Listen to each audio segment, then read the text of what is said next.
got the feeling, got a bit of an inkling. This is gonna be one of those days. This is a show all about me. And me. And all the things I do and all the things I see. And also what I see. I got the feeling, got a bit of an inkling. As long as we're together, it'll be okay. My name is Kalie and I'm interviewing Frank Woodley today. Hello. Hello, Kalie. How are you? Good. Why did you first decide to become a comedian? Excuse me, I've got a bit of a cold, so I might be coughing periodically through our interview. I'll try not to cough directly into your face. That's rude. Well, I don't really know exactly how I decided to become a comedian, but certainly, like when I was a kid, I used to love showing off and making people laugh and being silly and stuff. One of my earliest memories is of doing that is being at the school sports when I was in grade 2. Yep. And we were running the relay, and I you know, where you pass the baton, you know, the four-person relay, and I was number 4 in our team, and I remember running down the field, and I realised there was no way our team was going to win, and I just sort of spontaneously decided, rather than to run down the field, to just take the baton and play it like a flute and dance down the field. Got a bit of a laugh from the crowd, and I enjoyed that so much. It sort of sowed this little seed of me thinking, you know, I like that. I'm going to pursue that kind of feeling again. I think it's very hard to really put my finger on exactly what drew me to it. But I've always loved showing off and being silly. You like to make people laugh. Yeah, but I mean, most people do, don't they? Yeah. I mean, like my family, I'm the youngest of 7 kids, and in my family there's always like constant joking and messing around and teasing each other and playfulness and silliness, and you know.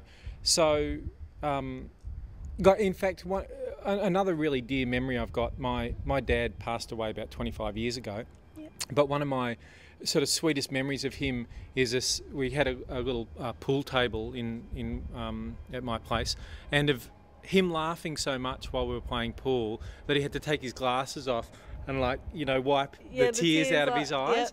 And so that's just an indication of just how in my family we were always showing off and making each other laugh. And I don't think I was particularly different in that way, but for some reason I've gone, I really want to do this for a living, you know. So you came from a funny family, kind of. Yeah, but is your family funny as well? Do you think? Not really. Right. They're more serious. Right. Okay. Yeah. So the fact that my family had a lot of that sort of mucking around and playfulness in it is probably a big part of it. Yeah, and I'm really grateful for that.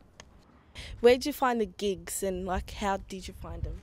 Well, when I first got started, there was a couple of different things happening. One thing was there's a thing, I think they're still doing a little bit of it, but a thing called theatre sports. I don't know if you've ever heard of that, but which is improvised theatre performances where people would be in teams and they'd hire a big theatre, and then there might be 8 teams of like 4 comedians or whatever, and you'd have to get up and do short scenes competing with each other, against each other. So, for example, one might be you've got to do the most interesting murder scene and you've got a minute to do it, and you just have to improvise it, you know.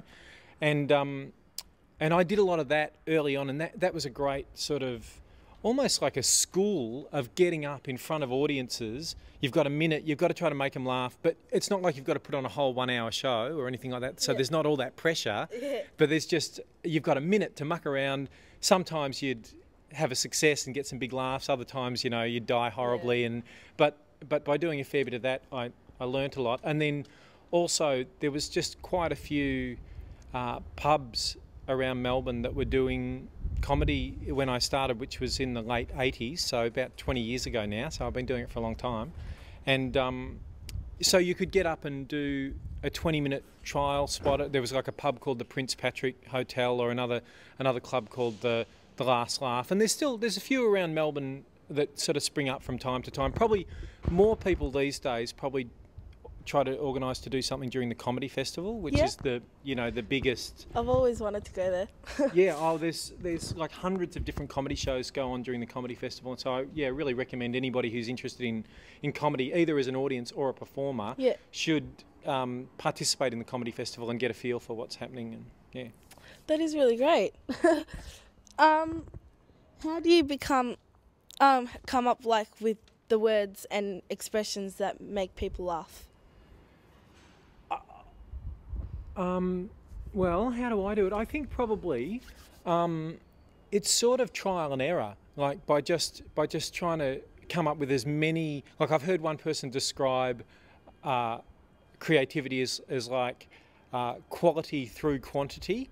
So by producing lots and lots of stuff, if I write 100 jokes and 80 of them are pretty poor, I've still got 20 that are good and work. And I'll often, if you went and saw a show that I did and you saw the first show compared to the last show, it's radically different because over that time I work out which jokes aren't really appealing to the audience, what's not really flying, and sometimes things that, I was almost embarrassed to do. I thought, oh, this is a bit dodgy.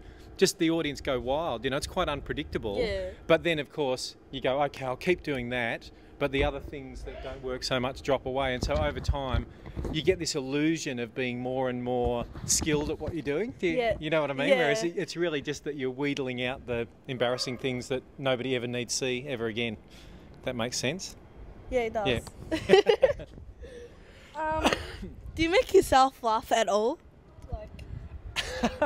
Because I've watched I've watched a TV show of yours, and I've watched you on Thank God You're Here and stuff, and you're really funny, but I've always wondered, does that make you laugh at all? Like anything you do? Not really. Mainly because when you're doing stuff that's coming out of you, there's not the same experience of surprise that you get if you're watching it from the outside. So I certainly, I don't generally laugh, although I laugh nervously just then. So sometimes I laugh a little bit, but I'm much more inclined to have a good laugh watching other people. No, I don't really laugh at myself very much. No.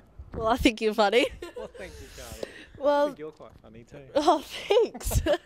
Well, that's it for today, and you gotta watch this guy, Frank Woodley, on whatever I'm on. Yeah, that's it. Bye!